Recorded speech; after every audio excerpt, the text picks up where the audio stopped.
Welcome, welcome everyone to TVOSJ, the voice of San Joaquin, right here off the Miracle Mile in Stockton, California. It is now time for Balancing the Scales.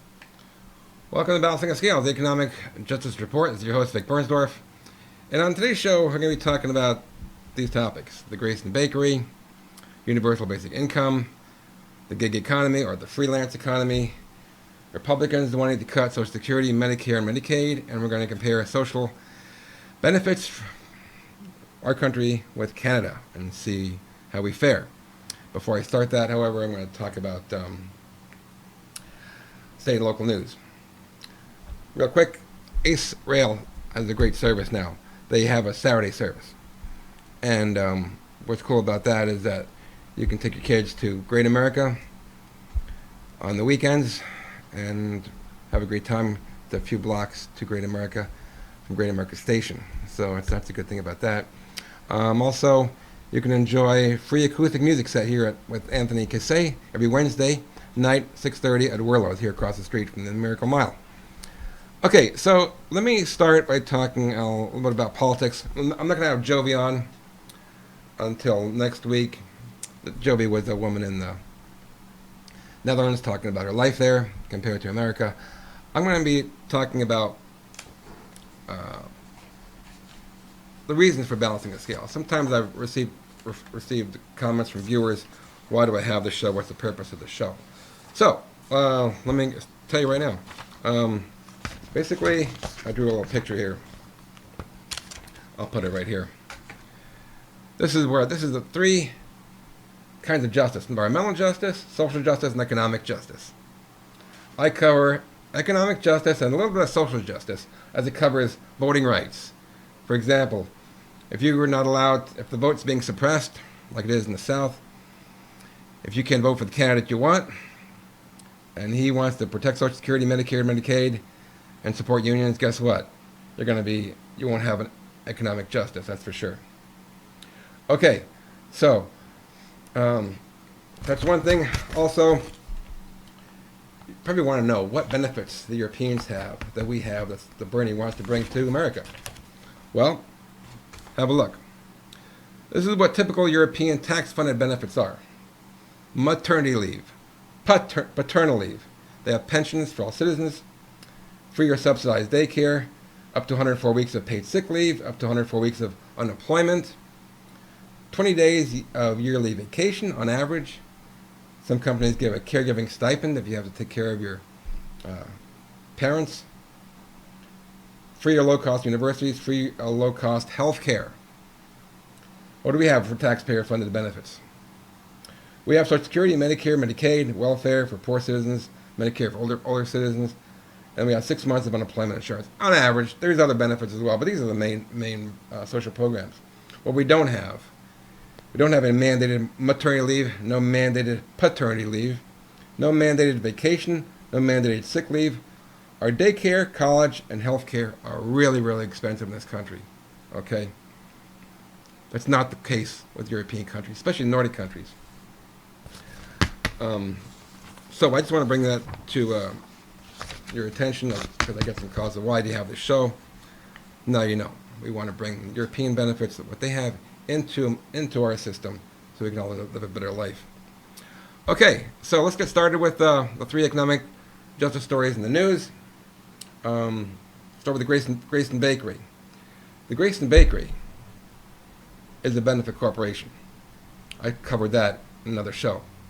A benefit corporation, the traditional corporation with obligations committing it to higher standards of purpose, accountability, and transparency, like Patagonia, and in this case, the Grayson Bakery.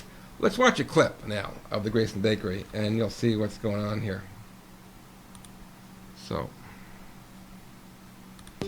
we spend our days making 35,000 pounds of brownies. We also make all the brownies that go into Ben & Jerry's ice cream. The process for getting hired at Grayson Bakery is quite easy. People come through the front door of the bakery, they put their name on the list. When we have a job available, we take the next name off the list and give them a chance, no questions asked. I've been working here for 16 years. And when I first got hired, I came, put my name on the list. I started working ever since. A friend of mine, She said there's a bakery hiring, and I signed up. They called me, and here I am. It serves community members that may have struggled with employment in the past, from incarceration, homelessness, addiction. We serve a fair amount of refugees that have no work history in the United States. But it's really the idea that we're giving anyone a chance. Actually, this is my first job I ever had. It just gives people who want to work, gives them the opportunity to work. First and foremost is the big sale, and then it goes to the slicer. And then they get cut into little pieces. It get packed in these 25-pound boxes, and it goes on a pallet. And they have to be shipped off. I love my job. I like making brownies. It's joyful. I love it. Many people want to be in the workforce and contributing, and they're just not given that chance. Okay, We spend our days making 30. that's really critical to what the president just said, to give everyone a chance. The Grayson Bakery is an example of a company offering social and economic justice for its employees. Socially, because they have a very streamlined hiring model, and everyone who gets there, obviously, they get paid, so have economic justice. It's the opposite. This hiring model is completely opposite of what I call the high fashion model approach companies take, where everything has to be perfect. You know what I mean? Everything from when you apply to a company, application, how it's filled out, the spelling of the application, all the way until the end, until you send thank you notes. And they're going to check the spelling of your thank you note and everything about it, the whole process. You're going to be judged on if you look presentable, if you look people in the eye, the firmness of your handshake, if you have egg on your beard or whatever from this morning's breakfast, your tone of your voice, the things you have to say, are you knowledgeable? Everything is evaluated. This is completely the opposite, in the great respect that the hiring model, 75% of the hiring model is they get hired with no background check, no drug test, no interviews, period. Of course, at the management level, you do have to have a little bit more than just put your name on a list and get hired. They do have to interview you because the responsibilities are greater. But like I said, for the 75% of employees are hired, they have an open hiring model, no background checks, no drug test, no interviews. You put your name on a list. When they have an opening, they call you, you're hired. That's it. Okay? I brought this up as an example today because it's an excellent example of a company that has both social and economic justice, and it's the reason why B corporations were created in the first place. And this is a B corporation, this is a benefit corporation. Okay? Another one I talked about, another show, was like Patagonia Company. Okay? Now, like I say, this model may not work all the time for all people, but predominantly, if you treat people with respect and dignity and show them you trust them, most of the time they'll come through for you. And surprisingly, it's the same thing that the president of Gravity Payment System said when he brought everyone's salary to $70,000 and gave everybody unlimited vacation time. No one abused it. Their vacation time was the same at the end of the year that there was before they made it unlimited. Okay, so this is an example. Grayson Bakery is an example of a B corporation. So, next item. Next story in the news. We have something called universal basic income we're talking about right now. I talked this about a little bit before, another show. We're going to drill down now. By the way, I'm going to be paraphrasing from Huffington Post article dated December 6, 2017, and I'm going to watch a video from CNN dated 4/9/2019. Universal basic income, you're going to hear more about this because it's Andrew Yang's talking point. Andrew Yang is one of the presidential Democratic contenders next year. Let's watch a clip and you'll get an idea of what UBI, Universal Basic Income, is. I'll have to come back and talk about it. Out, the former tech executive wants to give us all, give every American over 18 a universal basic income of $1,000 per month. Why? Well, let's ask him. Andrew Yang, Democratic candidate for president, joins me now. Thank you very much for being with us. Universal basic income, $1,000 a month for everyone, including, say, Allison Camerata? Yes, that's exactly right. And we need to make this move because we're in the midst of the greatest economic and technological transformation in the history of our country. The reason why Donald Trump's our president today is that we automated away 4 million manufacturing jobs in Michigan, Ohio, Pennsylvania, Wisconsin. And my friends in Silicon Valley know full well that we're about to do the same thing to millions of retail workers, call center workers, fast food workers, truck drivers, and on through the economy. Not to shorthand it, but there are people who joke that this is the robot apocalypse that's coming. You look at automation as a threat to the fabric of the nation, yes? Yeah, very much so. And you can look around our main streets. 30% of malls and stores are closing in the next 4 years because Amazon is soaking up another $20 billion in commerce every year. Okay, I'm going to stop right there. Basically, he talks about how computers are robots are coming and they're going to displace a lot of workers. And that's true. It's already happening. Researchers from Oxford say that 45% of America's occupations will be automated within the next 20 years. And you can see part of it happening already, folks. If you go to Walmart or Home Depot, you're seeing like one cashier, right? One manual cashier, all the rest are self-checkers, right? So that's just two examples. But what Andrew Yang is talking about in the factory floor, the robots are going to be the production workers, not the humans anymore, which is coming down the pipeline. So the question is, well, if you lay all these people off, how will the U.S. economy function? How will Americans pay for the products and services if their jobs are eliminated? So let me talk about job security for a minute, because obviously robots take over, you got no job security. Just as an aside, if you want to have job security, folks, the job has to meet these conditions to avoid this robot apocalypse like Andrew Yang was talking about. The job you have, if you want to have a secure job, it can't be outsourced, can't be automated, has little to no competition, and is not dependent on sales or the economy. Okay? Two types of jobs come to mind: health professions, nurses, doctors, and water and wastewater operators. I can say that because I was a wastewater operator for 16 years, and the job is very secure. But getting back to the UBI, there's an experiment going on in Stockton. We're going to cover it in the next couple of shows.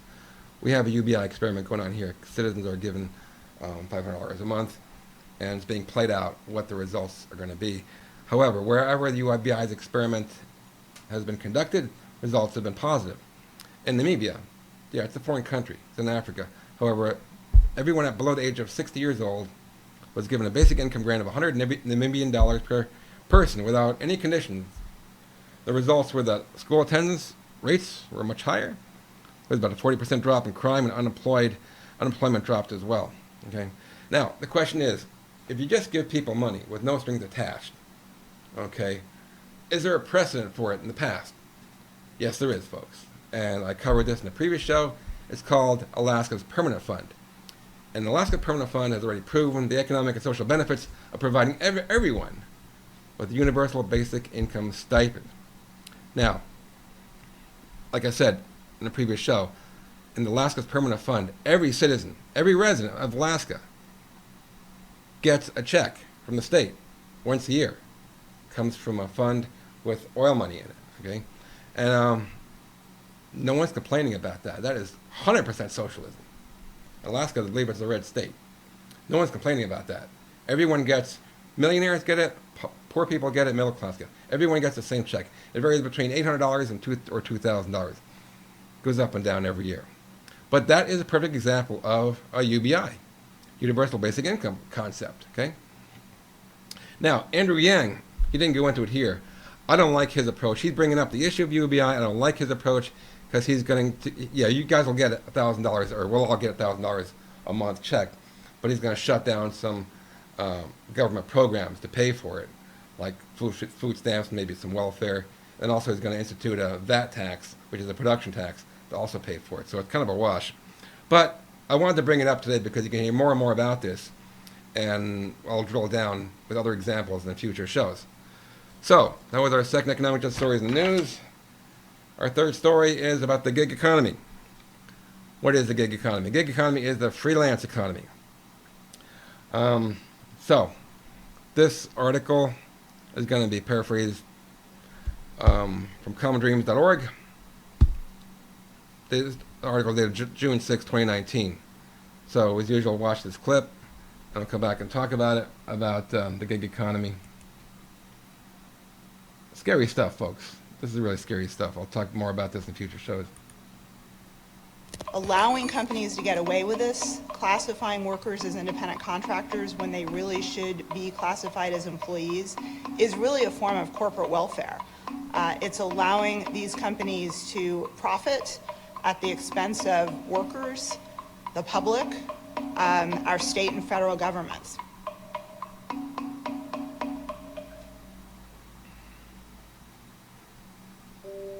We've been seeing in recent years more and more companies that are trying to classify their workers as independent contractors rather than as employees. And when companies do this, they sidestep all labor protections, because if the workers aren't employees, not only do they not have to abide by all of the wage laws and all of the employment rules that we have in place to protect workers, but the companies get to save on their tax obligations. I'm thinking in particular of one of my clients. He was a courier for Postmates, and one day he was in an accident. He got hit by a car while he was biking, and he had to be taken to the hospital in an ambulance. And then he was injured for his work for this company, but he didn't have health insurance through the company, and he wasn't even covered by workers' comp. Okay. You get the gist of what you're talking about, right? Basically, you are have your own business, so to speak, because you have no rights. You have no benefits, so to speak. It's important to know that fewer than half of Google employees are full-time employees. Most are temps and contractors, receiving a fraction of the wages and benefits that full-time Googlers get, with no job security at all. None, period. Okay? Now, like I said before, the goal of C corporations is to eliminate the cost and compliance required for dealing with having employees, because they are the largest expense item in the company's budget. Period. Okay? And as this lawyer was saying, is that gig or freelance workers are wasting 85 years of very hard-won labor protections, and if it's not controlled or stopped, it's going to return us this gig economy. If everyone's a gig worker, it's going to return us to the same horrific conditions that prevailed in 1905. I did a show about that a year and a half ago. Okay, you know, it's no secret, folks, that corporate America, with the help of the Republicans, are pulling out all the stops to completely dismantle FDR's New Deal programs. Okay, the programs are put in place by FDR to provide financial stability to the country and improve the economic lives of the 99% of Americans. Right?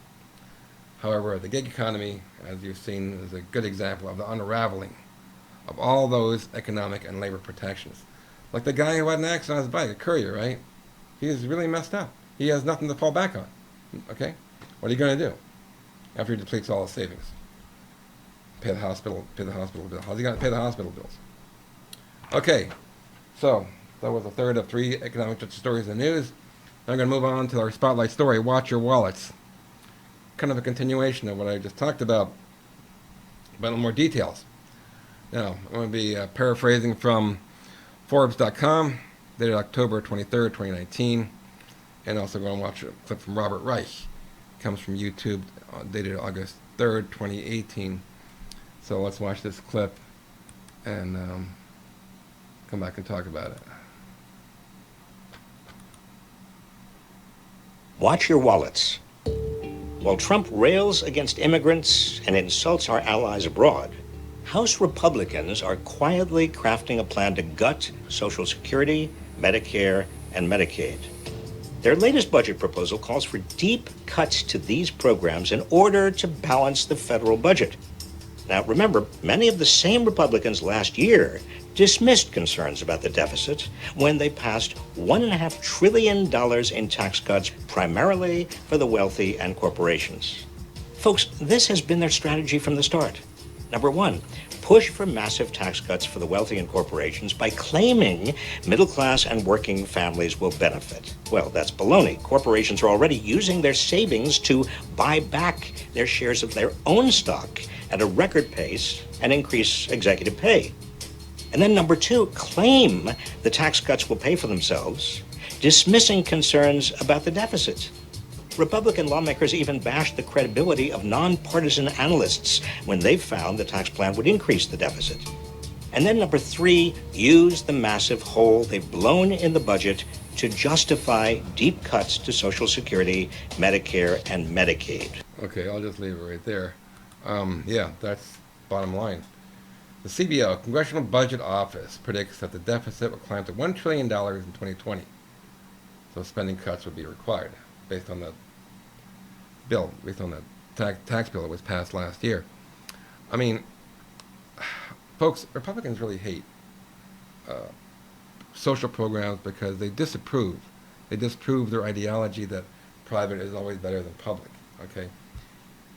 They can't keep talking about how private is always better than public and then have everyone love their Medicare, Social Security, and Medicaid, okay? Before I go on, let me make sure you understand where I'm coming from, okay? I don't take a particular stance on politics. I don't care about individual politicians. I care about policies. That's it. I like Bernie Sanders' policies. I talk at his economics show, so I talk about Bernie Sanders' policies only because he's the one that I believe will help the middle class the most. However, I don't care about individual people or a party. I care about policies only. And the views I talk about here are my own views, not the views of the Voice of San Joaquin. They're just my own views because it's an opinion show. Now, let me just tell you something. Why did I bring this story today, Watch Your Wallets? Because the Republicans always it wasn't always like that for the Republicans. They had a different ideology many years ago. For example, let me read to you party planks that they had. These are the 1956 Republican Party platform planks. Let me read them to you. We will provide federal assistance to low-income communities. We will protect Social Security. We will provide asylum for refugees. We will extend the minimum wage. We will improve unemployment benefit system so it covers more people. We will strengthen labor laws so workers can more easily join a union. We will assure equal pay for equal work regardless of sex. Look it up. Look it up yourself. 1956 Republican Party platform planks. And now look how far they've come, deviated from those planks. So folks, I believe that Republicans are going after the entire social safety net. All I'm saying is that if you like your Social Security, Medicare, Medicaid, and social programs that this country provides to you, you probably want to vote for a candidate that will protect those programs for you. So they'll be there for you when you need them. That's all I'm saying. Okay, so last story we're going to cover is on the How Great Are We segment. I'm going to talk about Canada. Specifically, comparing social benefits between Canada and the United States. This news comes to you from, I'll be paraphrasing from theatlantic.com, dated July 2017, also from globalnews.ca, dated 7/18. Now, before I get into what social programs the Canadians have, let me just tell you about something called the UN World Happiness Report. The World Happiness Report is created by the Sustainable Development Solutions Network and is the United Nations initiative. Now, why do I talk about this first?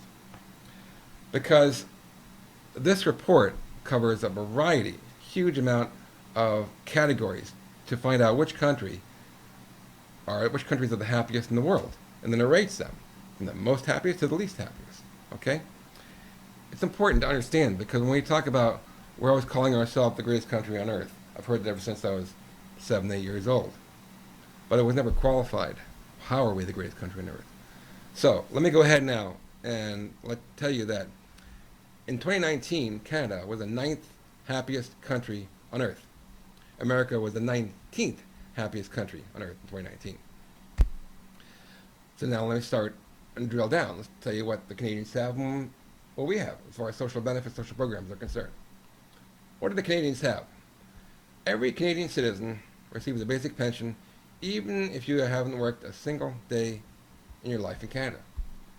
But you're a citizen, okay? You get it. Canadians are taxed on Canadian income only.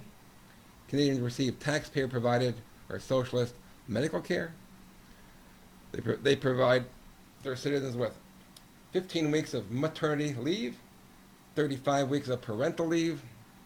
They have something called a CCB, or Canada Child Benefit, for children aged 6 to 17, where families are eligible to receive a maximum of $5,500 per year to help raise their children. Now, what do we have? We have Social Security. Of course, you have to pay into the system. We're taxed on worldwide income. We have taxpayer-provided medical care for low incomes only, Medicaid, with no cash payments for families with children. We have earned income tax credit. And we have no government-mandated paternity or maternity leave. Bottom line, folks, is that America always seems to come in last place in providing economic security for its citizens. And I believe since 1980, it was by design. Okay? Why did I talk about that? Let me just talk about one more thing. Because it's the World Happiness Report. Where are we? I found this chart here. Have a look at this chart. This chart comes from LullawinConsulting.com. It's a chart comparing unemployment benefits, maternity benefits, paternity benefits, parental related entitlements, annual leave, and sick pay across 2, 4, 6, 8, 10, 12, 15 different countries. Okay? The stronger the green color, the more benefits they provide for the longer periods. The darker the red color, the less benefits they provide for the shortest periods, right? Now have a look at this. The scale goes from, I believe, 0 to 10, Denmark being the best, having a 7.8, and we're last with, get this folks, you ready for this? 0.3. 0.3 in providing all these benefits I just mentioned to its citizens. Okay, folks, as I come to the end of my show, let me tell you what next week's topic is going to be. I'm going to be talking about free healthcare clinics. I'm going to be talking about the need for public banking, talk about a public option for drugs, as in a non-profit creating the drugs, not a for-profit company. And I'm going to talk about Iceland's social programs. So that's the show for today, folks. Thanks for listening. This is Vic Bernsdorff at the Voice of San Joaquin. If you have a suggestion for a show topic, please leave it in the comment section of the Facebook page. This is Vic Bernsdorff. Always remember, united we feast and divided we starve. Have a great evening.